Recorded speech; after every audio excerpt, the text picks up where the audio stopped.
모차르트는 레퀴엠 진원곡을 통해 우리는 왜 죽어야 했는가 묻습니다. 2차 세계대전 중 미국 오케스트라 유럽 순회단이 독일군에게 포로가 되었습니다. 마침 적군 지휘관은 음악을 아끼는 장군으로 이들을 사살하려는 부하를 만류하고 잘 예우하며 많은 연주를 하도록 배려하지만 단장과 장군은 여러모로 충돌합니다. 그 와중에 미군 낙오병 둘이 숨어들어오고 그들을 수색하던 매서운 초록눈의 독일군 대령은 연습실 단원들 속에 섞여있는 그들 앞으로 다가갑니다. 긴장하고 있는 그들 중 한 명에게 손에 쥐고 있는 악기를 불어보라고 합니다. 망설이며 일어서서 부는 곡은 미국 국가 The Star Spangled Banner, 즉 별이 빛나는 깃발의 첫 소절이었습니다. 기분 망친 대령이 나간 후 단원들은 그들을 탈출시킬 작전을 꾸밉니다. 마침 여성 단원에 관심을 보이는 장군의 마음을 이용해 데이트를 정합니다.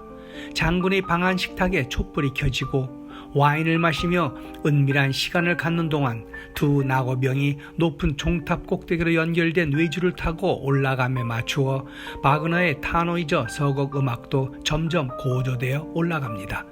독일군 장군은 하필 이 곡이 연주되는 곳에 심상치 않은 의도가 있음을 아는 듯한 말을 하면서 묘한 미소를 짓습니다. 밖에서는 초록눈의 대령이 탈출병을 찾아 뒤지는데 드디어 음악이 최고음으로 치달을 때 외줄에 매달린 미군을 사살하는 총성과 선율은 아우러지고 단원들은 참담한 얼굴로 연주를 계속합니다. 결국 패전한 독일군은 퇴각 명령을 받고 냉혹한 초록눈의 대령이 단장을 총살하려는 낌새를 눈치챈 장군은 그를 사살하고 연습실 한 구석에서 공포를 쏘는 것으로 단장의 목숨을 살려줍니다. 그러면서 서로가 편안한 관계로 다시 만날 날이 있기를 바란다며 떠납니다. 베토벤, 슈베르트, 차이콥스키, 바그너 등의 주옥 같은 대표곡들이 나오는 영화 카운터 포인트 얘기입니다. 음악을 이해하는 마음 앞에서는 너와 나 사이에 어떤 이념도 제재도 논쟁이 되지 않는다는 메시지입니다.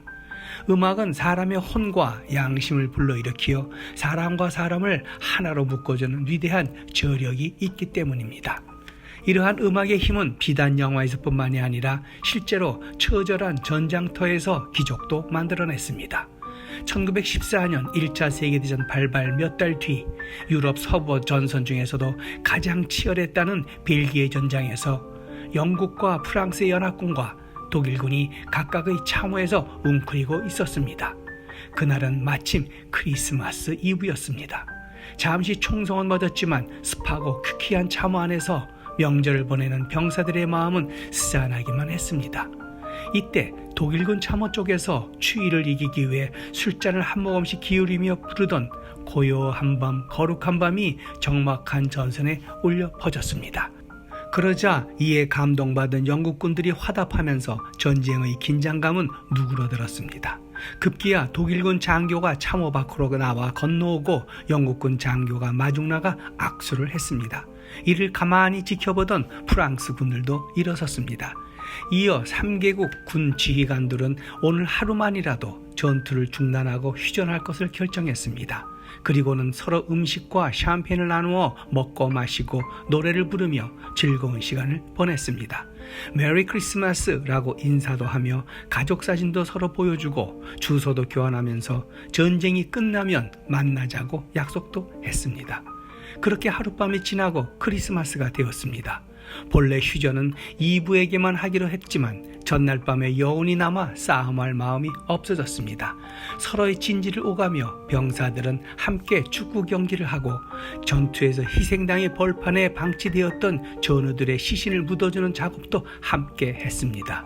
그러나 이것이 상부에 알려지면서 군사재판으로 이어지는 등 후유증을 낳았습니다. 그리고 이런 기적은 그 후 다시는 일어나지 않았습니다. 인류는 전쟁, 역병, 천재지변 등 온갖 재난과 역경 속에서도 포기하지 않고 이를 극복해왔습니다.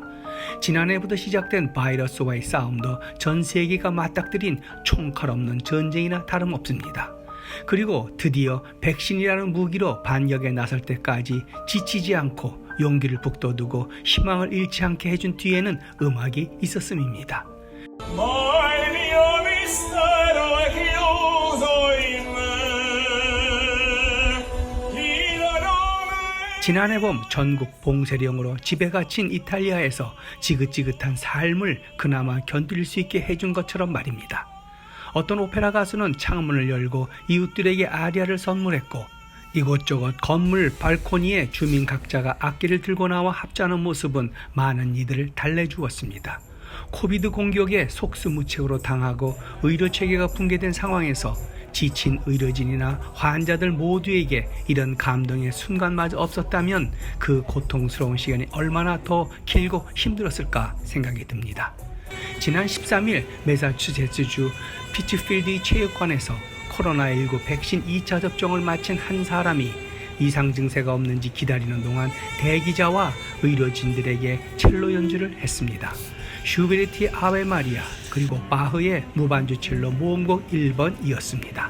연주자는 거장 요요마였습니다. 백신 접종 진행 중 소요와 긴장 속에서 갑자기 흘러나오는 감미로운 첼로 선율에 실내는 일순간 조용해졌습니다. 거장의 첼로 연주 깜짝 선물에 감동한 현장 의료진과 주민들은 정말로 치유가 되는 기분이었다며 열렬히 박수를 보냈습니다. 감사와 위로의 순간이었던 겁니다. 카운터 포인트, 즉 대위법은 음악 용어로 2개 혹은 그 이상의 선율을 동시에 결합시키는 작곡상의 기법을 말합니다. 영화에서는 서로 다른 두 대상, 독일군과 연합군, 미국인 지휘자와 독일군 장교, 그리고 전쟁과 예술이 서로 어떻게 공존하는지를 말해주었으며, 크리스마스 이브의 기적에서나 백신 접종 현장에서의 모습 또한 같은 연장에 있음입니다. 그러고 보면 누군가의 말처럼 음악은 어둠 속에서도 빛을 보고 죽음 앞에서도 써야 하고 감옥에서도 자유롭게 하는 것임에 틀림이 없는 것 같습니다. 해서 모차르트는 언어가 끝나는 곳에서 음악은 시작된다고 했나 봅니다. 결국 레퀴엠도 죽은 자를 위한 곡이지만 망자는 듣지 못하고 남은 자들을 위한 위로와 안식을 위한 곡인 걸 보면 이 또한 카운터 포인트이지 않을까 싶습니다.